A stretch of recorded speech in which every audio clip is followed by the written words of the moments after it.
তুমি মানুষকে যতটুকু দিবে খোদা তোমাকে তার চেয়ে বেশি গুণ ফিরে দিবেন। আনন্দ হলে আনন্দ, দুঃখ হলে দুঃখ একদিন তোমার দরজায় করা নাড়বে। এই পৃথিবীতে এক অদ্ভুত প্রতিদানের জায়গা, যেখানে মানুষের প্রতিটি কথা, প্রতিটি আচরণ, প্রতিটি সাহায্য এবং প্রতিটি কষ্ট দেওয়ার হিসাব কোনো না কোনো ভাবে ফিরে আসে। কখনো মানুষের মাধ্যমে, কখনো সময়ের মাধ্যমে, আর কখনো আল্লাহ এমন ভাবে প্রতিদান দেন যা আমাদের কল্পনারও বাহিরে। তুমি যদি কারো চোখের পানি মুছে দাও, আল্লাহ একদিন তোমার দুঃখের সময় এমন কাউকে পাঠাবেন যে তোমার চোখের অশ্রু মুছে দিবেন। তুমি যদি ক্ষুধার্তকে খাবার দাও, অসহায়কে সাহায্য করো, দুর্বলকে সাহস দাও, হতাশ মানুষকে আশার কথা শোনাও, তবে বিশ্বাস রাখো এই ভালো কাজগুলো কোনোদিন হারিয়ে যাবে না।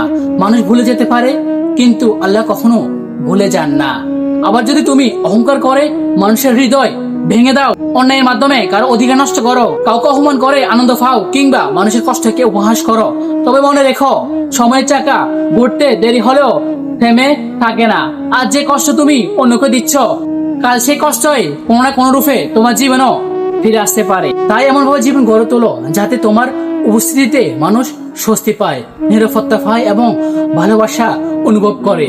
এমন কথা বলো যা মানুষের মন ভাঙে না, এমন কাজ করো যা মানুষের মুখে হাসি ফুটায়, এমন ব্যবহার করো যা তোমার চলে যাওয়ার পরও মানুষ দোয়া করে এবং মনে রাখে।